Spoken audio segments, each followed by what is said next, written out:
Today we're going to discuss a very important verse and a very important topic. Our class today is called Everyone is Teaching, Who is Worth Following? We don't have to look very far today to find a person or a group that's willing to tell us what to do, what to think, how to live, whether that's in the name of religion, spirituality, well being. But how do we know who is actually worth listening to and where we should actually be depositing our trust? So, in the Bhagavad Gita, Kṛṣṇa says that if we want to make real progress in our spiritual life, we have to approach a spiritual teacher.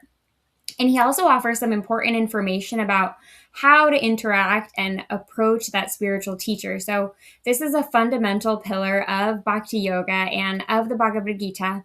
And I'm really excited to explore this topic today with Subhadra, one of our Ashram Talks hosts. Welcome, Subhadra. Thanks for being here today. Thank you, Radha. I'm really happy to be here, excited, and also grateful for having this opportunity to share. I'm also excited, happy, and grateful to share this space with you. I know many of you have, listened to Subhadra as a host, and she's going to be leading this class today. And so, for those of you who may not know, Subhadra grew up in Venezuela in a Catholic family, but her grandmother actually nurtured her connection to faith. And then your sister kind of opened the door to Eastern traditions and vegetarianism for you. But you've shared, that you've had your own journey with doubt, atheism, kind of that struggle to connect before finding your spiritual home in Bhakti Yoga and finding your spiritual teacher, which is exciting because that's what we're going to talk about today. I don't know, would you be able to share a little bit about kind of what was the first moment that you started to feel like you needed to find a spiritual teacher? Well, that didn't come with me getting close to this knowledge or devotees. At first, I didn't approach devotees with the goal of meeting a spiritual masters. It came afterwards.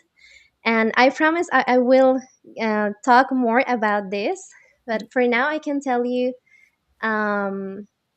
it was not from the beginning. And I had my doubts about it.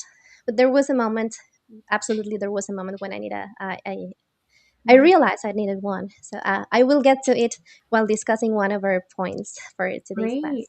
Perfect. Yeah. All right. Well, we're really excited to hear from you today. So, whenever you're ready, we can get started. Thank you so much, dear. Well, welcome everyone. Thank you for being here. Welcome, Colleen. Thanks for joining today. And thank you, everyone, for this opportunity to share this verse. This is a really important verse.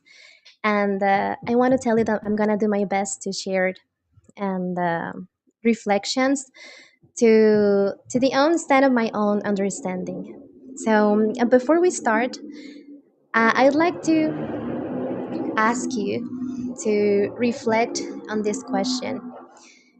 Maybe it might sound as a really simple question, but why are teachers necessary? When do we need a teacher? I know everyone has had the experience of having a teacher or someone who guided them, mom, dad, tutors. In my case, as Sienna said before, my sister was the first person to show me, to open the door for me to this knowledge. So she's also a teacher for me in that sense. And maybe we can all agree that teachers are necessary for life. They give us guidance, they teach us, right? When we want to learn, we can better learn from a teacher.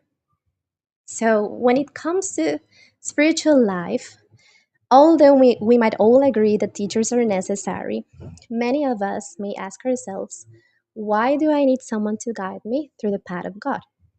Why can't I just directly go by myself? Why do I need someone to be there to teach me?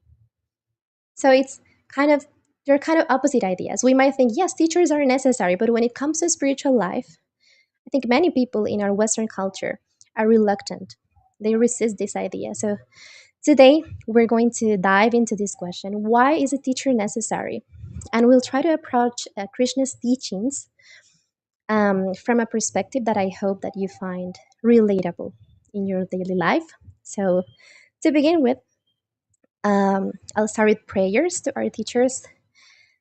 Pray to all of them to open our consciousness and allowed us to discuss this topic in more with a proper attitude and with sincerity from within our hearts.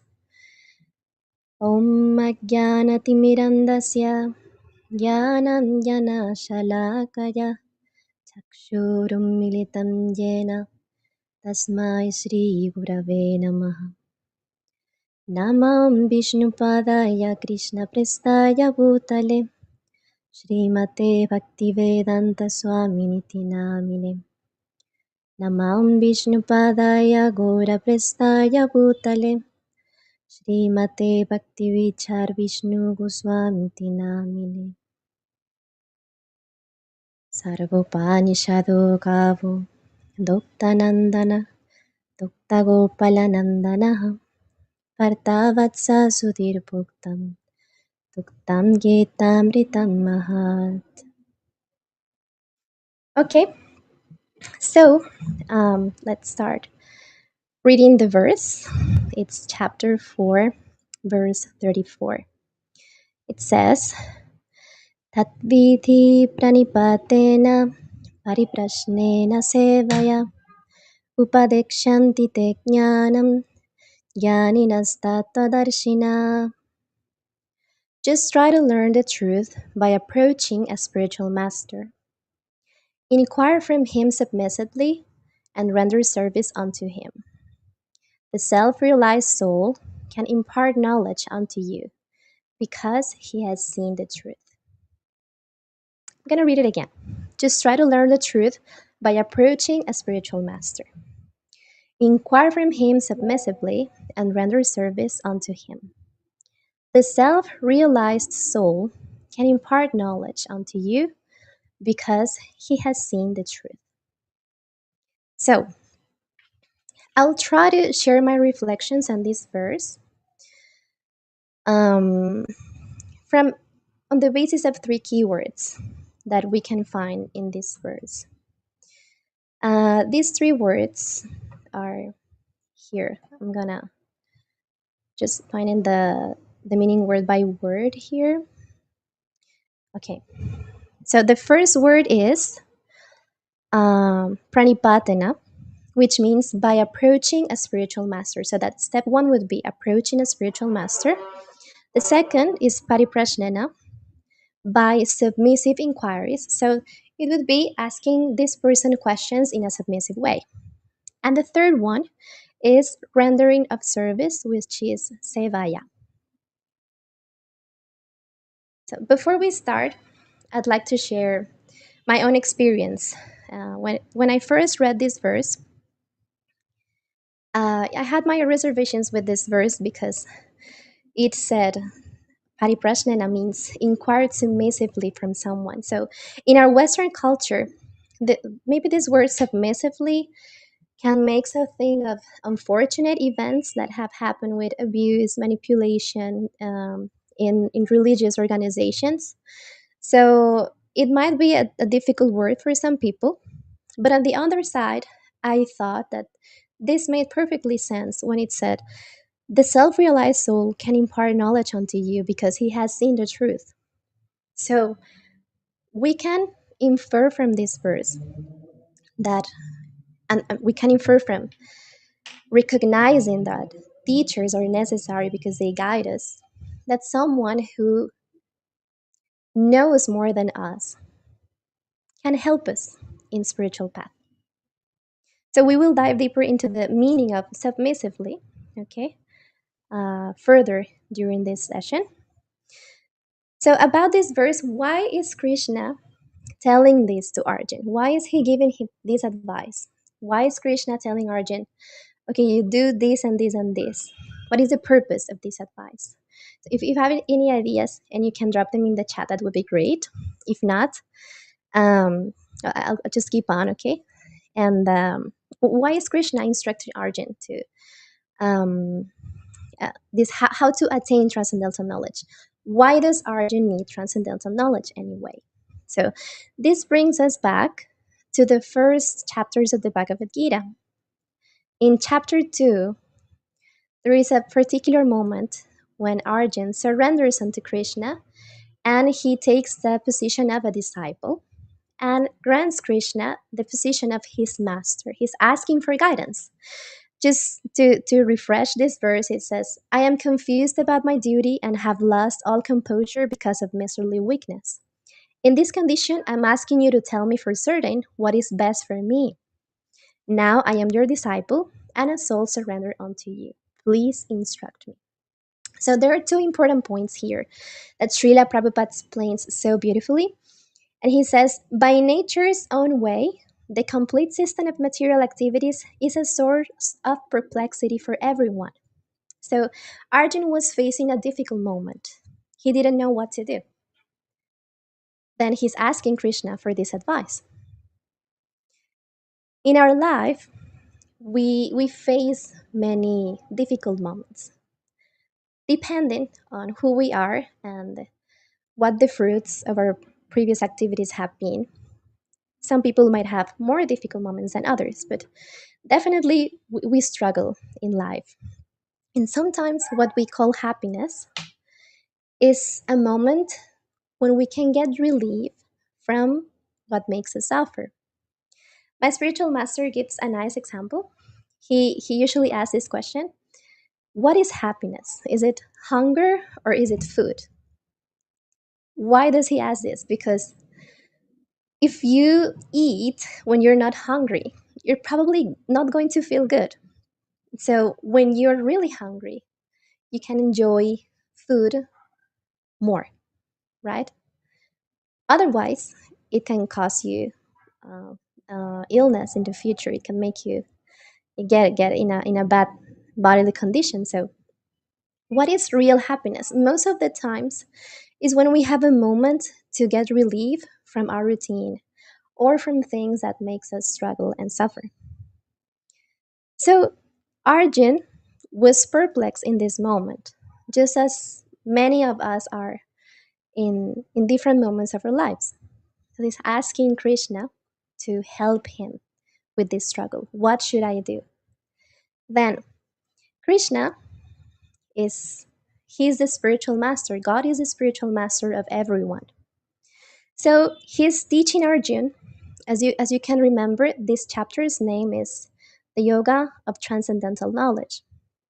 Krishna is not just giving Arjun um, if, like simple tips to put up with the fight. It's actually trying to help Arjun to get rid of perplexity once and for all. So, Srila Prabhupada also says here, Arjun asks Krishna to solve his problem definitely. So he's not asking to give him little advice, or to give him, oh, it's gonna be okay, you have to move forward. No, he's giving him transcendental knowledge so he can solve not only this perplexity, but he can understand the nature of this world and get rid of perplexities in the future. And that is by getting to know his own nature. God is helping Arjun, and through the Bhagavad Gita, he's helping all of us get rid of illusion. So illusion is what makes us think we are someone we are not, makes us forget our true identities as souls. And if you want to um, remind yourselves, or refresh this knowledge about the soul, you can also always browse on Ashram Talks YouTube channel and look for episodes that are related to chapter 2, because they discuss everything about the nature of the soul. And so Krishna is giving Arjun this advice because it's what is going to help him understand transcendental knowledge. And transcendental knowledge, spiritual knowledge, or knowledge of who we truly are, is what actually is a real treatment for illusion in this world, is a real treatment for suffering. So maybe I can help someone who lives in the streets they're homeless. Maybe one day I can do some charity. I can give him some clothes. I can give him some food. But let's say there's no more that I can do for him, and I'm relieving his condition, but I'm not actually solving the biggest problems of his life. And according to this philosophy, our biggest problems are taking birth without knowledge of God, getting sick, suffering from disease, and then having to experience death of the body, life after life. So this verse is like the ultimate instruction for us to approach transcendental knowledge, which is important because nobody wants to be miserable in this world. Nobody wants to suffer.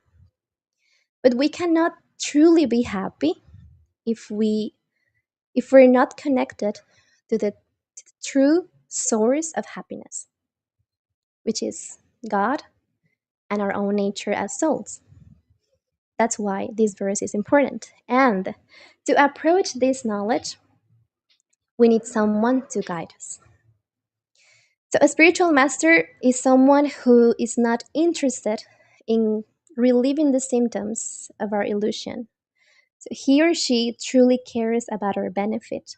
And our benefit, our real benefit, is the benefit for the soul, because that's who we really are. And now let's move forward to this question. Why can't I discover transcendental knowledge by myself? Why cannot dive into this knowledge by myself? We certainly can.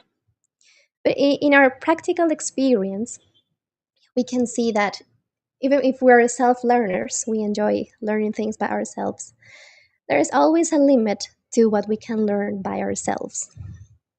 Even when we're self learners, we're getting this knowledge from somebody who left her dead for us. So indirectly, someone is teaching us, maybe through different types of sources, the internet, reels, social media. There's always someone um, giving us that knowledge. So we can ask ourselves, is Arjun, or are we unintelligent people? And that's the reason why we cannot move or walk this path of transcendental knowledge without a guide. As I was saying, there is a limit to what we can discover by ourselves, but there is always going to be the need for someone else to guide us. Even if you don't have like a formal spiritual master who initiated you in any path, people who have more time in any spiritual process are constantly guiding you and showing you how things work. Maybe they can tell you about their own experience, or they can teach you how to do certain things. They can show you some literature, they can share with you their own realizations, so they are guiding you. You cannot do this by yourself, and doing it by ourselves wouldn't be as fun as sharing this with others. It's definitely, it brings more satisfaction and more happiness to the heart when we share this process with somebody else. So,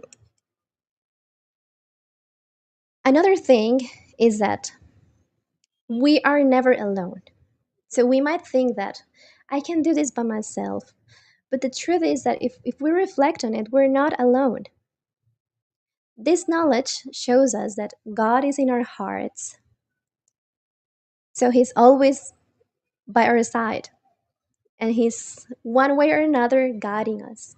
You can think of it as someone who's recording all of your actions.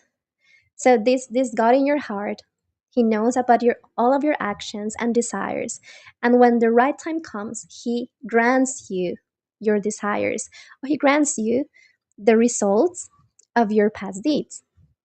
So it's not like we're actually independent or alone. We're never alone. God is in our hearts as Paramatma, or the Supreme Soul. So, in one way, we're always being guided. It's not like we're actually doing things by ourselves.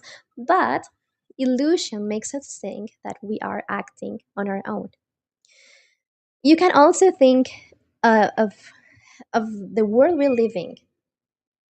We're not absolutely independent. We always depend on this world to continue to go on with our lives. Like the air we breathe, the fact that the sun rises every day, that food is produced, that the moon is there to nurture crops, and everyone else is working and doing their best so we can get some food. It's we're not actually independent, and we I think it's important to take a moment to reflect on that and see how God is manifesting everywhere, and also take a moment to think that God is also within our hearts. So there's not such a thing that, okay, I'll do this by myself. We're not actually on our own all the time, and we're not independent 100%. So, and more than this, Srila Prabhupada also explains that inner guidance is important. So, yes, what you feel as your intuition, that is usually God talking to us from the heart somehow, it's also important. But the external guide is as important as the internal. So they both complement, they're both necessary.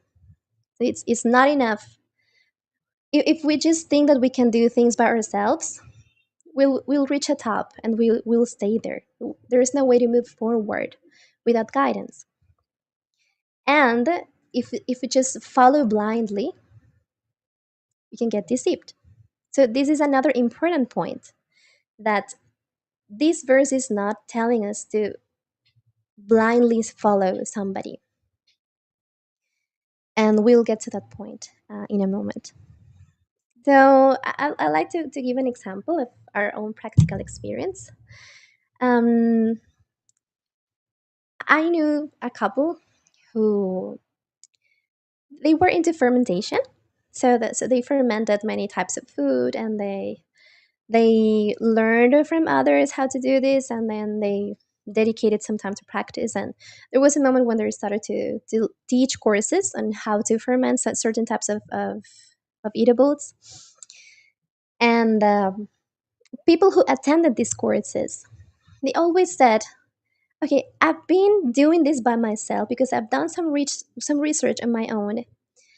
But if you didn't told me, if you hadn't told me this, I've never had found out. It's like somebody who knows more than you is likely to make you see things that you wouldn't be able to see by your own. It's like the eyes see what the mind's ready to understand. So if there isn't somebody else telling us this exists, this is here, or you can do this way, someone who has real experience, maybe we will never get to the point to be able to understand that. So it's better when we learn from somebody else, and somebody else who has more experience than us. So this is what a spiritual master is. It's someone who has real practical experience on the transcendental truth, who has experienced this truth, who has seen this truth, as the verse is saying. So coming back to the question, if I need guidance, does it mean I'm unintelligent? No, of course not. But the thing is that spiritual truth isn't merely information. So it's not something that you can reach 100% on yourself. And if you're here, it's probably because someone else recommended it to you, or if you just found it out on the internet. It's because there are other people like the Ashram Talks team who's doing their best to spread this knowledge. There's always somebody guiding us behind everything. Um, okay, so we should try, if we want to approach a spiritual master. The desire to solve these problems of life is necessary to a certain point. So you can ask yourselves, if Are you ready to approach a spiritual master? Is this the moment when you feel like this kind of guidance is necessary for me? Ask it to yourself, because when you approach this knowledge, you could get um, from the other people who are practicing. It might happen that some people could try to force you to take a spiritual master, but that's not the purpose of this process. You're guided by others, but you have to want it by yourself. You have to discover it by yourself. You have to realize it. It's not like somebody cannot fakely put an emotion into you. So if you're not ready, that's fine, because remember that God is in the heart. So if you pray to God to help you find a spiritual master to lead you, then He will answer if that's your sincere desire, because we cannot trick God.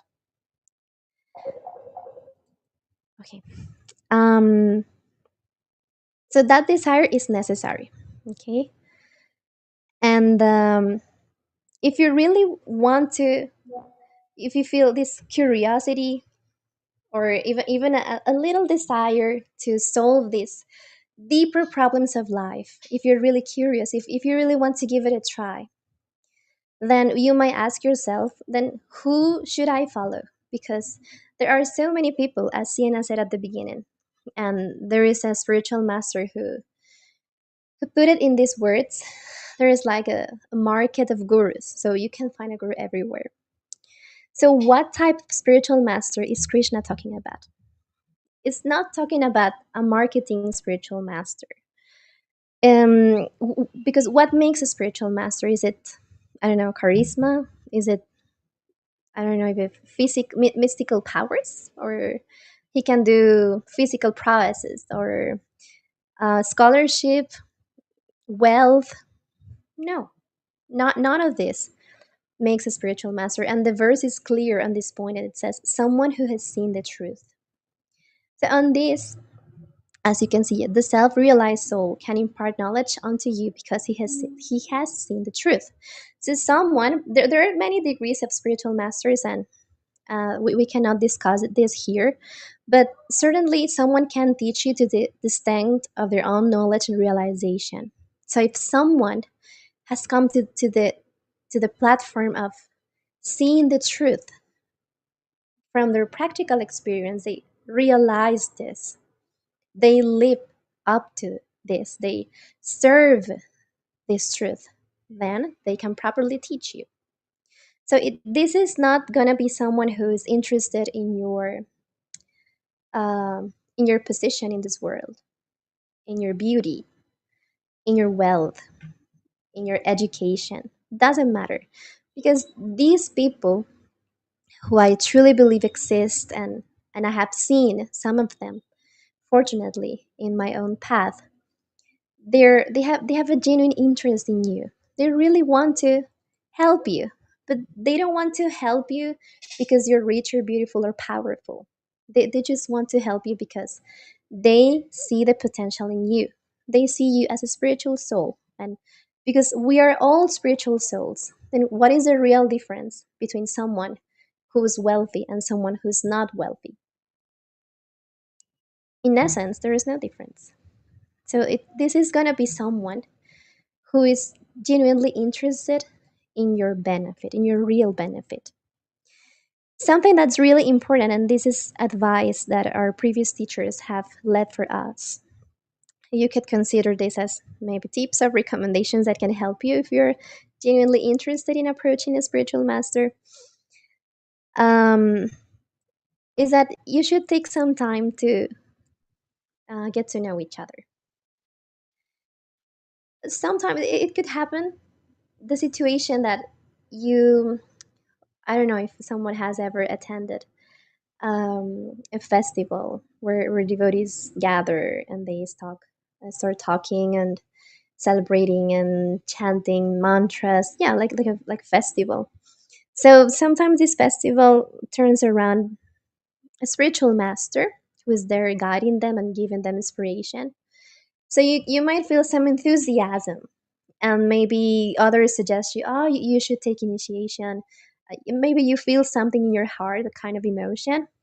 But hold on, just give yourself some time to get to know this person and realize if it's your spiritual master and if you're a fit disciple for this spiritual master too. Nowadays, maybe this is not so easy because spiritual masters, um, who are sincere, usually dedicate themselves to preach around the world, or maybe they might be far away from you. So one thing that I did, my own experience when I found my spiritual master, was listen to his conferences for nearly a year. So that is a way you can get to know this person a little bit better. And something that you should consider is that by their fruit, you will recognize them. So that's why you need some time to get to know this person. Because the way this person behaves and the way other people around him, um, you can see they're also happy. And you can see that, yeah, that there's nothing weird going on around this person. Is not trying to get money out of the others. Yeah. So we should try to focus on if is this person actually serving this truth. So by yourself you can study scriptures, you can read scriptures and read from the purports of previous teachers, and this would give you some guidelines to understand, to realize if this person is acting in accordance to these instructions. Is this person serving this knowledge or not? So give yourself some time, listen to this person's words and instructions, because this verse is not asking you to follow blindly. And a spiritual master who's real and sincere, they won't ask you something you cannot do. So they might give general instruction for everybody. Like they'll tell you the goal of a soul is to reestablish their relationship with God, because God is the source of happiness. God is the source of everything. So that is the highest purpose. But in that path, everyone might need a different kind of treatment, a different dose of that instruction. So yeah, so pay attention also to what you hear from this person, and if you have some knowledge from the scriptures, then you can, um, you know, compare. Maybe take a moment to think, to reflect if this person is speaking in accordance to what the scriptures are teaching. And well, I told you at the beginning that I was going to speak about these three steps. So the first one was this pranipatana, approach a spiritual master, and we discussed a little bit how and who to approach. And I'm just gonna do a brief summary on the second point, which is pariprashnana, and maybe this might arise questions on some of us, because it says you inquire in a submissive way to this person. So what is the meaning of submissive? Again, this is not inviting us to blindly follow someone, but it's also warning us on why the proper attitude is important in this path. So when I felt that I needed a spiritual master, it was in a moment of crisis. There were some unfortunate events that arose in that moment in the in my spiritual community. So we were, let's say we were bereft of guidance. Curiously, I didn't have a deep connection with my spiritual teacher, that the one I had accepted at that moment. So that made me, maybe that protected me from getting too disappointed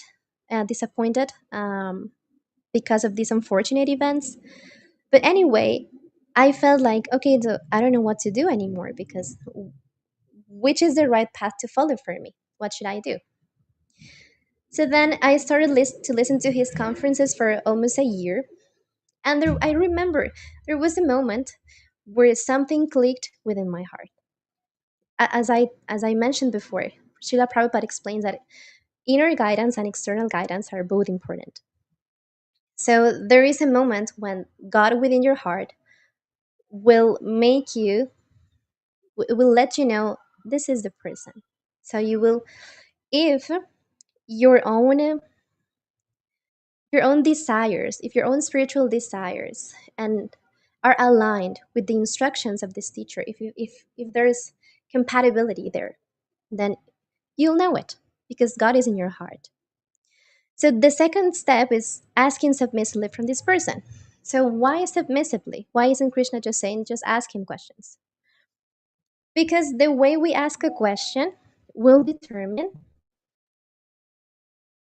the quality of the answer and if we will actually take benefit from the answer or not. I think it's very common in our culture that we constantly want to challenge what we don't understand. And doubting something, being skeptical, can actually protect us from being deceived. But I think that we should try to prevent that skepticism from leading our heart and leading our attitude. So that the way the fact that you have doubts about this knowledge doesn't mean that you have to be disrespectful or that you have to ask questions in a challenging way just to prove your own thoughts right. Because most of the times when you put some resistance to something is because we have a previous idea that we feel comfortable with and we have accepted this idea, so this new a proposal is maybe challenging what we already know. So this is not bad. This will happen to us maybe more than once, especially at the beginning. The thing is how we address this question, this doubt, that will determine our progress. Because if you ask with a challenging attitude to someone who is teaching spiritual knowledge, that means that you don't actually want to learn. You might actually ask yourself, am I asking this question because I want to learn or because I want to make some point that this is absurd or this is ridiculous and I want to let this person know that what they're saying doesn't make sense. So if that's our attitude, definitely that we're not opening our mind and we're not opening our heart to receive knowledge. So the answer we're going to get, maybe it's not going to help us because we are not willing to get an answer to get rid of that doubt with sincerity. We just want to challenge what we don't understand. So in a submissive way mostly means with respect, to be respectful and maybe take a moment to open your heart and say, hey, I will listen to this answer, and I will pray to God in my heart to eventually help me understand and experience this teaching that I'm receiving within my heart. So doubts are important, and we should address him. We should address these doubts because doubts will check us from moving forward in our spiritual path. And if we really want to approach to our own nature more and more, then we should address our doubts. There's no other way. But it's important the attitude with which we do it. As we've discussed also with Simon in previous lessons, our attitude is everything. Our emotion is everything. So we might be doing any activities, and we've discussed this many times. Our simple daily activities, they can remain the same, but the attitude with which you perform them is what's going to change everything. So it's the same case here. Well, the final point is service, and I have to tell you that maybe I won't get to speak more much on this because maybe my own realization isn't too deep to talk about service. But why do we want to solve these doubts? Why do we want to advance in transcendental knowledge? Why, after we receive this knowledge, then what are we supposed to do? We have to act. We have to do something with this knowledge. It has a practical side too. So, rendering service, understanding the importance of rendering service, might be unto other people. Eventually, understanding the importance of rendering service unto people who are serving this knowledge, who are serving God, is also a way to serve this knowledge and serve God. So service in this line of spiritual understanding is the goal of transcendental knowledge. We want transcendental knowledge to be able to access transcendental service, and service is not a punishment or is an activity for lowly people, people who are poor maybe, or no, what I mean, people who maybe are not powerful. Yeah, like for common people, let's common people do service. I don't want to do service. We usually think of like this. We don't want to serve others, but we enjoy being served. But service is a way to show our love. So this knowledge is trying to help us understand what service is, what transcendental service is, and understand that this service is the way we show love to others. We cannot just show love to others with words. But we can tell somebody, I love you so much, this, but then this person is in need and we don't even take a moment to listen to them or to help them in any way. So there is no service. And for this, we need both the experience of serving others, even from a material perspective, having the desire to help others is an important experience to understand, to also understand what the importance of transcendental service is. Service with real love for God, for other people, for every living creature. And yes, so this is the goal of all of this knowledge. It's not like we're gonna learn it by heart, take an exam, and that's it. No, we have a practical exam, and that is the way we engage in service with a nice attitude, with a loving attitude. So that's what I can say about this verse. And thank you so much for listening. If there is anything that I said that made you feel distressed, or maybe I didn't use the proper words, I apologize. But thank you for listening. And yes, I'm sorry I took more time than expected. And No, thank you so much, Subhadra. It's been really amazing to listen to you today, listen, to your insights into your own practical experience. We do have one question from Rob. Thanks for joining us, Rob. So, um, Rob says, what exactly is that truth that this verse is speaking of? thank you for the question, Rob. Okay, so in this text, as I was saying at the beginning, um, arises from a situation in which Arjuna, who was a warrior, didn't know what to do. He was facing a difficult situation where he had to fight his own relatives. So he asked for guidance to his, I think, his charioteer, his the one who's driving his chariot, which is in this case Krishna. So Krishna starts teaching him from different perspectives. He starts teaching him from the perspective of Sankhya Yoga, which is an analytical understanding of the world, from reflecting on what is matter and what's spirit and what's the difference between them and how they're connected. He also speaks about karma, action, how to perform action. And then he comes to this chapter, which is called the Yoga of Transcendental Knowledge. So, this transcendental knowledge is not only learning how to act in this world, but how to act in this world with knowledge that we are more than we can see. We're more than matter. This chapter is an introduction of the fact that there is a relationship between God and each one of us.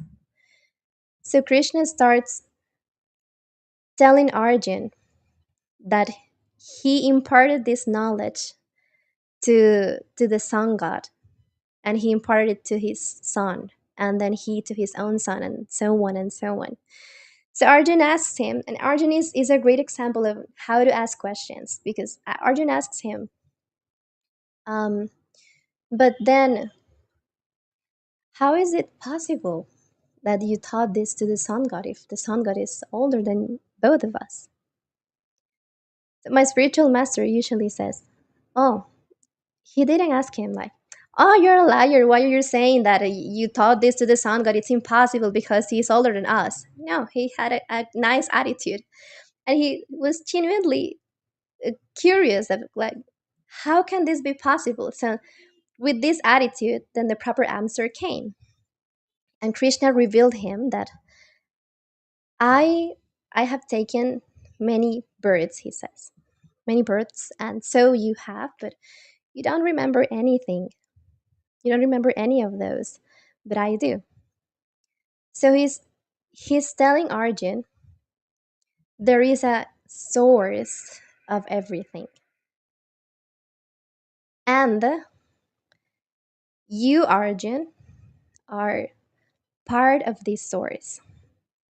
We are in quality the same. We have a relationship, but also we're different.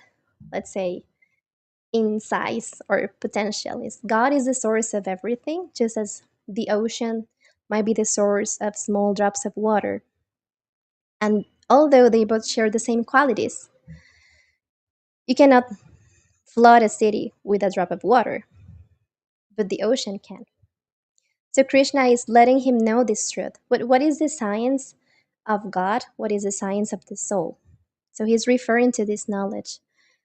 The truth that we are not this body, this material body, but that we're spiritual souls connected to God. I hope that helps. Yeah, that was amazing. Thank you for that. And we also have a question from Prem. He said, "You mentioned that your sister helped you in spiritual life. Could you share a little bit more about that, Subhadra?" Yes, this makes me excited because I really love my sister. She I think my sister has been a teacher for me in many ways, and she helped me in spiritual life because I always saw this in her as an example. She had her own struggles, and she was trying to find a path on her own. So she practiced different lines. So she also got initiation in a Vaishnava line. She was very young and she didn't know who the spiritual master was. So at the end, she left, but she kept on looking for answers, and she always did her best to share what she knew with me. Like she never. There was a moment where she had to leave the house. There was a moment, there wasn't a moment where she didn't try to help me with what she had learned, and what she thought was best for me. So she always shared her own spiritual realizations with me and hoped the best for me, and she was such a great example for me in that way. And she was there was a moment in her life where she was dedicated to spiritual life and looking for answers, and she never forgot about me and always tried to preach me in one way or another. Like she always tried me to become more conscious, and also to arise that curiosity within me about the fact that there is more in this world than we can see. So yes, she has helped me a lot. Yeah, and that's such a great point to this topic, right? Like she is an important spiritual teacher for you, right? And we have these teachers that, Krishna puts in front of us at different times in our life, right? To get us like from one point to the next. So that's a really special thing that you could share. Uh, Thank you, Sienna. yeah, Yes. we have a nice comment from Colleen, who always joins us. Said, amazing class. Thank you, Subhadra. She quoted you. God is in our hearts and manifesting everywhere. We have a nice comment from Rob as well. He said, very nice. Thank you, Subhadra. And Prem is also joining us from New Jersey. So thank you so much. I think it's great that you point out that everything that we have or learn is coming from an external source, right? Like you said, we can't even breathe, right, without this environment, all these forces that are nourishing the food that we eat. Everything that we've learned has been taught to us by someone. And so in this verse, Srila Prabhupada says, spiritual life, I think he says, is undoubtedly very difficult, right? So it's funny that we would, think that something, anything at all, but especially something as complex as spiritual life, is something that we don't need a teacher for, right? Like you brought up just this really important point there. So thank you for highlighting that kind of obvious truth that's right in front of us, but we don't always see it. Yes, that's right. And also, the spiritual life is actually. Bec- why am I saying this? Because sometimes we can think that spiritual life. We may think spiritual life is like, okay, I'm gonna do this by myself. I'm gonna obtain liberation. I'm going to I'm going to follow this, and this step, and become a liberator soul in this world. So we might take actually an attitude. We can become so cold or dry in our hearts and stop caring for others. But actually, this process is always inviting us to share spirituality with others as a family, to understand this is a personal process in this knowledge of the Gita. So it's always inviting us to share with others, and not becoming, like we say, impersonalist, like not caring for others, and with a spiritual master and a community, there's like a family there, there's like a refuge.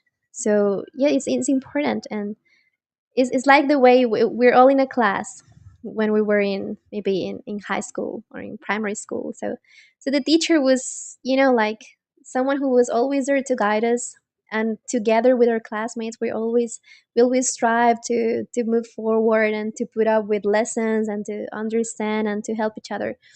So it's the same principle. It's spiritual life is everything is about being with others, being with people which is also who's also interested in advancing and in serving this truth, and recognizing God in everyone. And definitely we need someone to guide us, because otherwise, where would we go? We always need guidance. Yeah, and like it means a lot for me to hear you say that, because I met you, Subhadra. It's like I think 8 or 9 years ago now in Venezuela. I met Jessica in Caracas, and it's like, look at you. You know what I mean? Like I'm amazed. It makes me think like something one of our spiritual teachers said a while ago too, but it makes me think like this process works. Like I don't know, right? Listening to you and kind of these beautiful explanations and experiences that you're able to share. Um, yeah, so yeah, I mean it's great, and always happy to share this space with you. But yeah, thank you so much for being here today, for everything that you've shared, and I think for guiding so many of these important conversations that we have on Ashram Talk. So I guess, yeah, we just can't thank you enough for kind of, stepping up and guiding us in this topic today, and just for being such an important part of this space always. Thank you, Sienna. You're also really important for me, and the whole team, of course. But we met some years ago, 8 years ago, maybe. But we just saw each other once for maybe 3 days. Yeah. And then we didn't see each other until now, until this project of Ashram Talks came again. But I never forgot the way you welcomed me into the service. So that's also important. How people, if we treat others well and share this with others with a nice attitude, and yeah, they will stay. So we will make a difference. Yeah, exactly. And yeah, I'm so happy to share this space with you and like with everyone that joins the discussions, asks questions, anyone who's in our WhatsApp group, right? Or who maybe just watch these videos not live at any point. But I think we're all part of this ecosystem of just trying to learn more about all of this together. So thank you, and thank you again, Rob, Colleen, Prem, everyone who joined us today and who joins us every week. Yeah, so we are nearing the end of chapter 4. So we hope you can join us for those remaining classes as we continue to just, get through these teachings verse by verse. And we look forward to seeing you on Monday. No, today's Monday. On Thursday at Thursday. 8 a.m. Eastern Time. All right. Thank you, everyone. See you soon. Thank Thank you, you. Rob. Bye.